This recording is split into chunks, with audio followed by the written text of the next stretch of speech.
الرحمن الرحیم۔ السلام علیکم۔ آج میں آپ کے سامنے غزوہ خندق بیان کروں گی جو 5 ہجری 627 عیسوی میں پیش آیا تھا۔ غزوہ خندق کا دوسرا نام غزوہ احزاب ہے۔ یہ جنگ 5 ہجری میں ہوئی۔ اسے غزوہ خندق اس لیے کہا جاتا ہے کہ عرب کی تاریخ میں پہلی مرتبہ مدینہ کا دفاع کرنے کے لیے خندق کھودی گئی تھی۔ احزاب اس لیے کہا جاتا ہے کہ اس جنگ میں قریش کے علاوہ دیگر اسلامی دشمن قبائل نے بھی مسلمانوں سے مقابلہ کیا تھا۔ احزاب چونکہ لفظ حزب کی جمع ہے اور حزب سے مراد فوج کے ہیں، اس لیے احزاب کے معنی افواج یا گروہ کے ہوئے۔ اس میں مختلف قبائل کی افواج شامل تھی۔ غزوہ احد کے بعد قریش نے ایک بار پھر مسلمانوں سے مقابلہ کرنے کی زبردست تیاریاں شروع کر دی۔ ان تیاریوں میں اب دیگر قبائل مثلاً بنو عطفان، بنو سلیم، بنو قریظہ، بنو نصیر بھی شامل تھے۔ 5 ہجری میں تمام قبائل قریش کے سردار ابو سفیان کی قیادت میں مسلمانوں سے نبرد آزما ہونے کے لیے تیار ہوئے۔ بنیادی اختلافات اس جنگ کی ایک اہم وجہ تھی۔ مشرکین مسلمانوں کا بنیادی اختلاف تھا۔ مشرکین نہ صرف اسلام قبول کرنے پر تیار تھے بلکہ مسلمانوں کو بھی چین نہ لینے دیتے تھے۔ بار بار ان کی فوجی کارروائیاں مسلمانوں کو پریشان کر رہی تھیں۔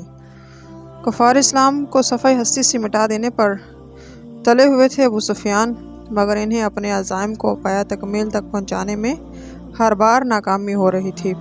غزوہ احد میں ابو سفیان نے مسلمانوں کو آئندہ سال بدر کے مقام پر مقابلہ کرنے کے لیے چیلنج کیا تھا، لیکن وقت مقررہ پر جب مسلمان بدر کے مقام پر پہنچے تو ابو سفیان بھی اپنی جماعت لے کر پہنچا، لیکن مراظہر ان کے مقام تک پہنچ کر جنگ سے کترانے لگا۔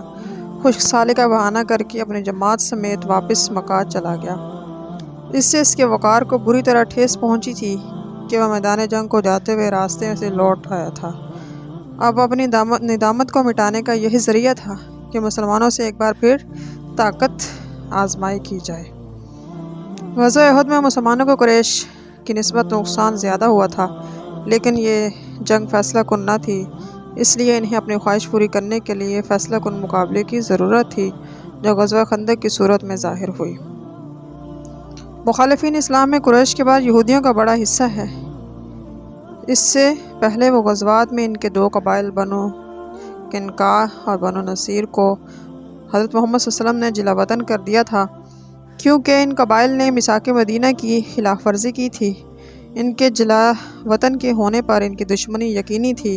یہ مسلمانوں سے اپنی دشمنی کا بدلہ لینے کے لیے ابو سفیان کے پاس جا پہنچے اور اسے مسلمانوں سے مقابلہ کرنے پر اکسایا۔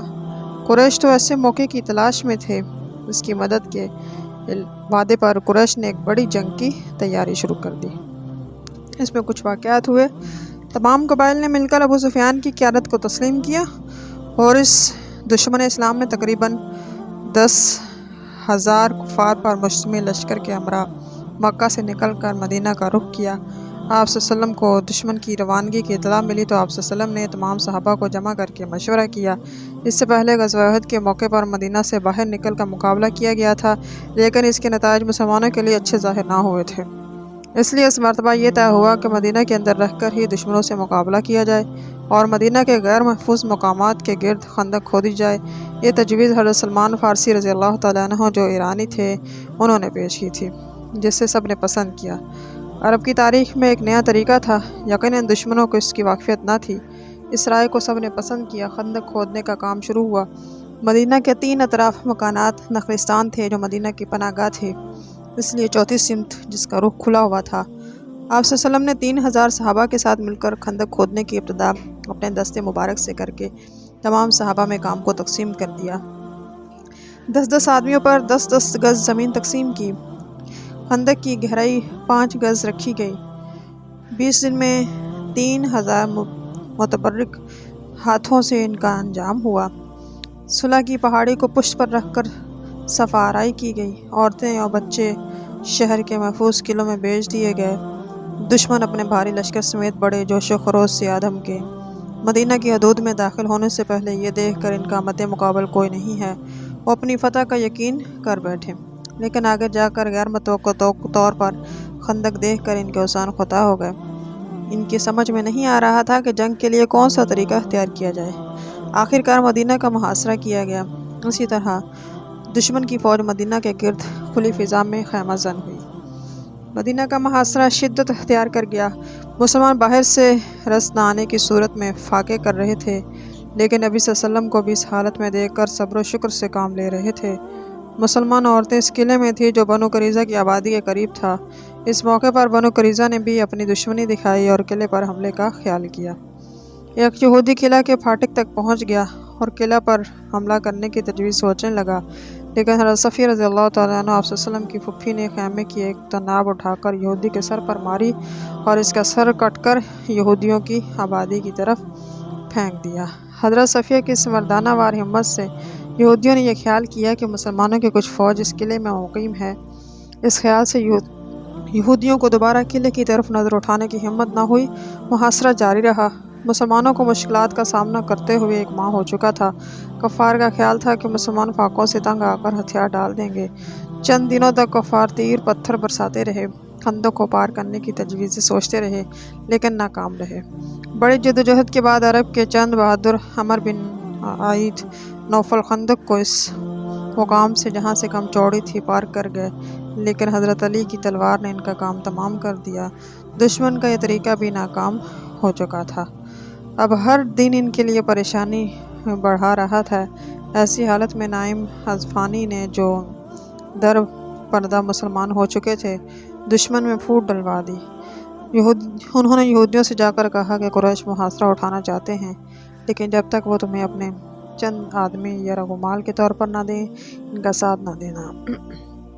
ادھر قریش کا یہ کہا کہ یہودیوں کے تمہارے اوپر اعتماد نہیں ہے، اس لیے وہ یا رغمال کے لیے تمہارے آدمی مانگ رہے ہیں۔ دونوں نائم اصفہانی کے مسلمان ہونے سے ناواقف تھے، اس لیے ان کی بات کو یقین کر کے آپس میں الجھ پڑے۔